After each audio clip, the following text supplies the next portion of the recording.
नांदेड महापालिका निवडणुकीच्या अनुषंगाने प्रभाग क्रमांक 20मध्ये जो नांदेड महापालिकेचा सर्वात मोठा प्रभाग आहे, या प्रभागामध्ये गोविंद कॉलनी आहे. या ठिकाणी कोणताच विकास होत नसल्यामुळे काही महिलांनी मिळून या ठिकाणी मतदानावरती बहिष्कार टाकण्याचं बॅनर लावलं होतं.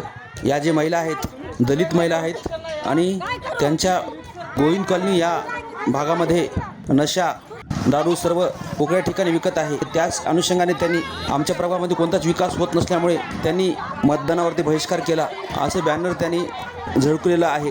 पण त्या अनुषंगाने संबंधित पोलीस स्टेशनने यावरती पोलिसांनी मारहाण केली आणि बॅनर फाडून टाकलं असं या महिलेचं म्हणणं आहे. नेमकं काय आहे पहा.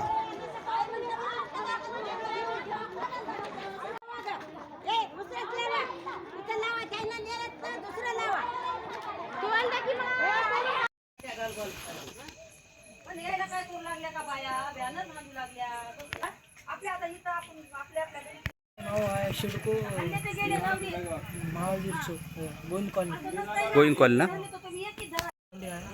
मित्र रोडपर्यंत आले तर मला मारले.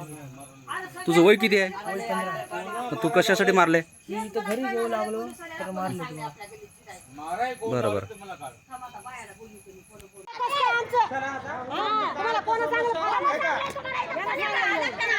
सुनीता बाबा हटका. काय झालं? काय प्रकरण काय? हे आम्ही आमच्याच बायाला बोलू लागल्या. त्याचं काहीच नव्हतं. त्याने आले की दंडुकच बायालाच घालायला, चला घरात व्हा, चला तुमच्या तुम्हाला घरात व्हा म्हणाले. तर हे पोलीस असते का सांगा? एरियाचं नाव काय? नाव काय? गोविंद कॉलनी. कुठे आहेत का? ना हा प्रत्येक दोघी तिघीला लागले, दोघे तिघीला लागले. गोव्याला तर कोणीच नव्हतं, पण आम्ही आमचंच बोलू लागले. आमचं त्याचं काहीच हे नव्हतं. त्याने आले की आम्हाला घरात हाकायला. आम्ही रस्त्याला आमच्या बसलेले आहेत. आम्ही काहीच हे नाही त्याच्या याच्यामध्ये. एवढा हात सुटला. हे पीएस साहेबांना कुठं आम्हाला हे सांगावं. आमची काय इतकी बाईला काय इतकी इज्जत नसते का सांगावं साहेब? मला सांगा तुम्ही पीएस साहेबांना एकाला देण्याला आपसामध्ये मारून घेत होते. ती खंजर निघाले होते. बरोबर. पोलीसवाले आणून धाडून मारायले हे कार्यकर्ते लोक. आम्ही आम्हाला तसं म्हणायला गेलं ना, आम्हाला दमदाटी करून बाया लोकांना छेडखानी करून मारहाण केली बायाला. बरोबर.